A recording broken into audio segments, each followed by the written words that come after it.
On reproche souvent aux traditions monothéistes leur incapacité à s'adapter à l'évolution du statut social des femmes. Qu'en est-il concernant le judaïsme, ce qu'on appelle la halakha, la loi juive? Pour répondre à cette question, je reçois le rabbin Didier Kassabi.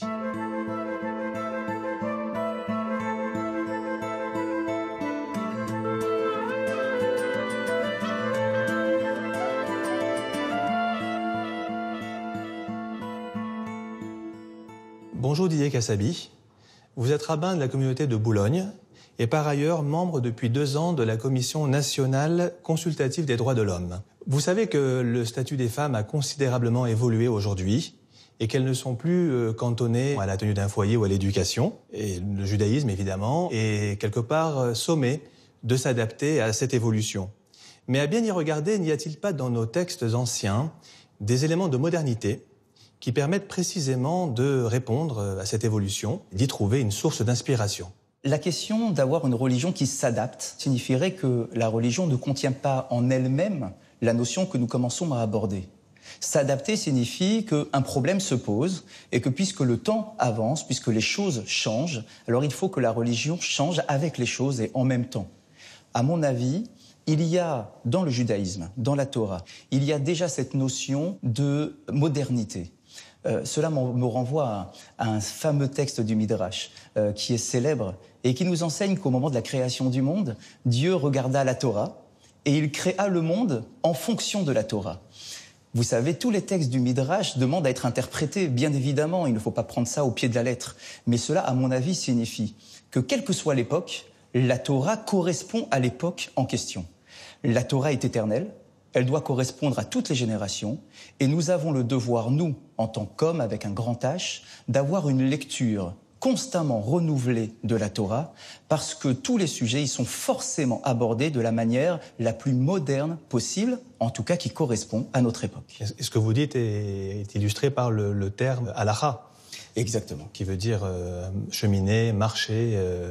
Donc voilà, l'idée d'une loi qui marche avec son époque, avec son temps, donc qui n'aurait pas besoin de s'adapter. Peut-être pouvons-nous donner un exemple aujourd'hui de cette prise en compte du nouveau statut de la femme. Et je pensais à la célébration que vous et moi connaissons bien, qu'on appelle la bat mitzvah. Bat mitzvah, ça veut dire littéralement fille du commandement, qui est le pendant en fait de bar mitzvah, fils du commandement, le moment où une jeune fille devient majeure religieuse à l'âge de 12 ans. Pour un garçon, c'est 13 ans. Et nous célébrons de nombreuses cérémonies de bat mitzvah. C'est un phénomène en pleine croissance. Oui, bien sûr, c'est un sujet absolument passionnant et qui me passionne parce que nous y voyons, à travers la cérémonie de la bat mitzvah, la façon dont les jeunes filles aujourd'hui veulent s'approprier leur identité.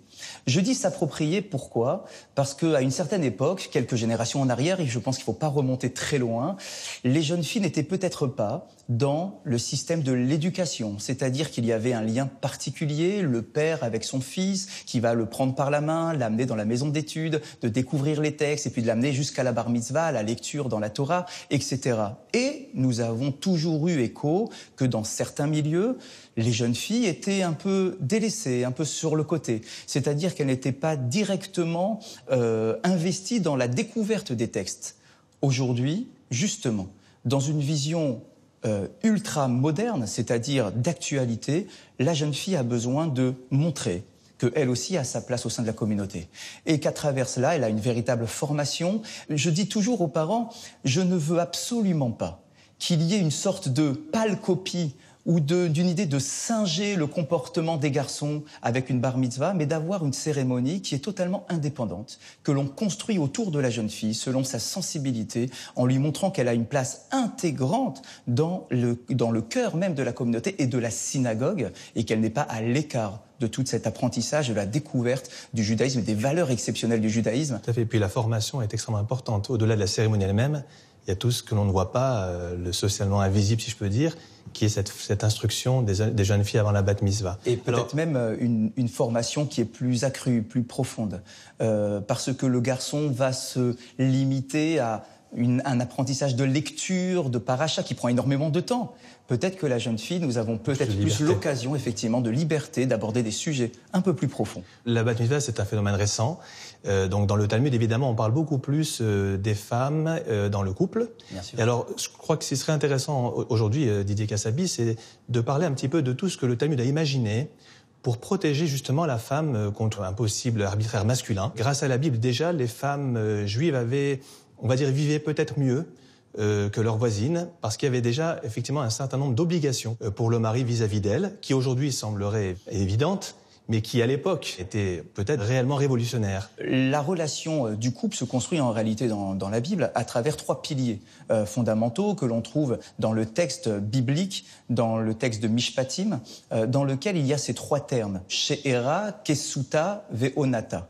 3 termes qui sont les responsabilités que l'homme prend pour le respect de son épouse. Il se doit de la nourrir, de la vêtir et de la combler dans tous les domaines possibles jusqu'aux relations conjugales, qui montrent que la femme a un véritable statut déjà à l'époque biblique. Alors à l'époque biblique, on va beaucoup plus loin, puisque par exemple, on va déjà considérer qu'il y a des causes de divorce au tort du mari. Par exemple, le Talmud dit qu'un tribunal rabbinique peut forcer un mari à divorcer de sa femme si justement, vous venez de dire, il ne remplit pas ses droits conjugaux, ou alors, par exemple, s'il se comporte de manière violente avec elle, s'il ne l'entretient pas. Le Talmud imagine déjà qu'on aurait un divorce au tort du mari. Et plus tard, au Moyen-Âge, un rabbin très connu qui s'appelait Rabbeinu Gershom va décréter qu'un mari ne peut pas divorcer de sa femme sans le consentement de celle-ci. Ce qui est assez incroyable, puisqu'on est dans le divorce par consentement mutuel avant l'heure. Et aujourd'hui encore, dans le monde ashkénaze et dans certaines communautés séfarades, on applique ce décret rabbinique de Rabbeinu Gershom. Lorsque l'on discute mais qu'on ne prend pas de temps d'approfondir nos textes, nous avons souvent l'impression que la femme est sans cesse une victime dans toute la relation de couple, qu'elle ne choisit pas, qu'elle ne peut pas avoir la main sur son rythme de vie, qu'elle divorce si le mari le souhaite et qu'elle n'a pas son mot à dire, etc. Alors qu'en réalité, le Talmud va nous dire que ce n'est absolument pas le cas, qu'il y a un respect du statut de la femme, qu'il y a des situations complexes qui sont prises en considération déjà par le monde rabbinique, qui montrent que l'homme n'a pas tous les pouvoirs, que l'homme ne décide pas, lorsqu'il le souhaite, de divorcer ou de se séparer. Au contraire, puisque si, comme vous l'avez rappelé, l'homme a un comportement qui serait absolument pas convenable à l'égard de son épouse, eh bien le Beth Din sera en mesure de le forcer à se séparer d'elle. Effectivement, mais pour la protéger, attention, on aura donc besoin toujours du consentement de l'épouse. Parlons également de la ketouba, parce que la ketouba, c'est quelque chose d'assez génial, puisque à une époque où les maris répudiaient leurs femmes très facilement, les rabbins ont eu l'idée de créer ce qu'on appelle la ketouba, c'est-à-dire un acte juridique, un contrat de mariage, qui permettait de dissuader les maris de divorcer en touchant ce qui souvent est le nerf de la guerre, si je peux dire, l'argent, avec une somme très importante à remettre à l'épouse en cas de divorce abusif. La ketouba, c'est très ancien.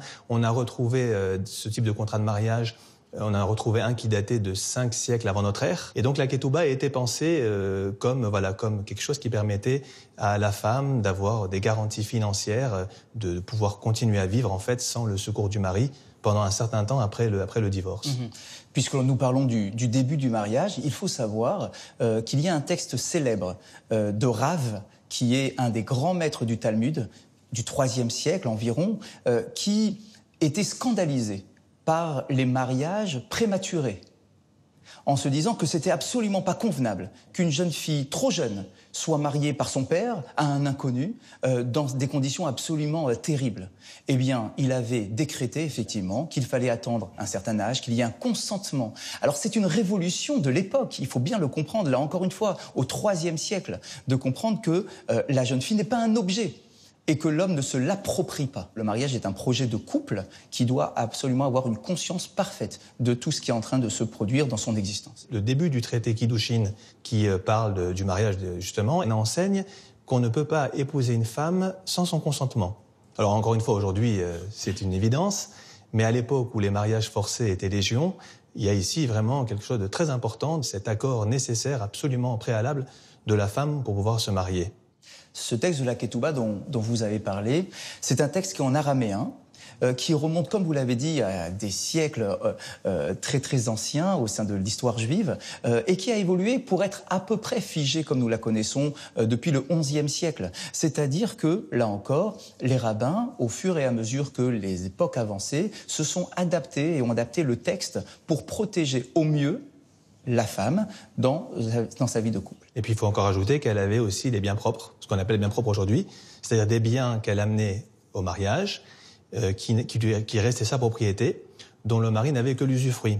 Donc ce qui veut dire qu'au divorce, eh bien, elle récupérait ses biens qui ne restaient pas chez le mari. Ça aussi, c'est intéressant de le souligner. Dans les cérémonies, nous remarquons que c'est le mari qui signe la ketouba. Et là, on pourrait se dire, mais pourquoi pas la femme? Elle aussi se marie. On l'entend souvent. Bien sûr, on l'entend souvent. Alors qu'en réalité, c'est exactement dans cette optique qui a été l'origine même de cet acte de mariage, de la protection de la femme, donc d'un engagement du mari à l'égard de son épouse. Ce n'est que lui qui s'engage, en fait. Exactement. C'est pour ça que ce n'est que lui qui signe ce document et pas son épouse. Alors Didier Cassabi, nous avons beaucoup parlé de la femme dans le mariage. Alors je voudrais qu'on termine en parlant d'une figure biblique très importante, qui est la reine Esther.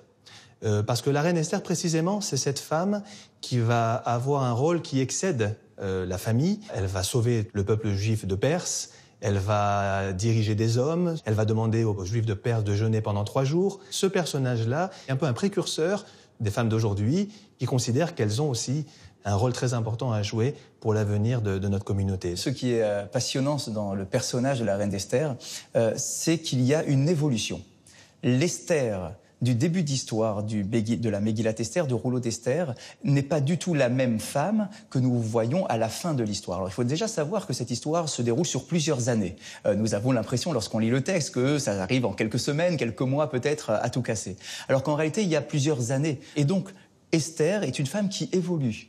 Nous remarquons qu'au début de son histoire, Esther est une femme qui est cantonnée à l'intérieur. Elle a perdu sa mère à la naissance, son père très jeune, elle a grandi chez son oncle, donc elle n'a pas eu d'environnement pour affiner et développer sa personnalité. Et effectivement, au début de l'histoire, elle est totalement effacée. Si on reprend le texte, elle est dans une passivité. Elle est prise, elle est choisie, elle est amenée, elle n'est jamais active.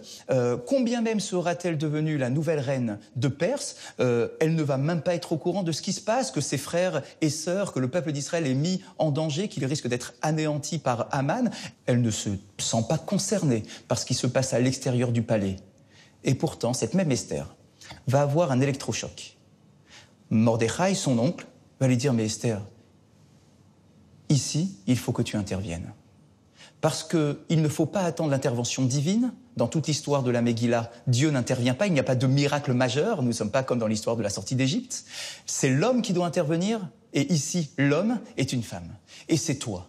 Tu es à cette place, tu es la femme du roi, tu es la reine, il faut absolument que tu prennes les choses en main. Et nous avons ici, à ce moment-là, la métamorphose de la reine Esther. Elle devient celle qui dirige. Elle va imposer les choses, elle va donner le rythme aux événements, alors que Mordechai voulait qu'elle aille tout de suite voir le roi. Elle va dire non, non, non, il faut se préparer, tu vas demander au peuple de jeûner en ma faveur pour prier, pour implorer Dieu d'écouter nos prières, et elle va se transformer totalement et être cette femme active qui va être la clé de voûte de toute l'histoire de la délivrance de Pourim et de l'histoire de la Megillat Esther. Une belle conclusion qui traduit tout ce que nous avons dit lors de cette émission. Merci Rabbin Didier Cassabi. Merci à vous. La semaine prochaine, nous changeons de sujet. Nous aborderons les relations entre le judaïsme, la République et la laïcité. Et nous commencerons par parler des racines bibliques de la démocratie en compagnie de Sonia Fellous.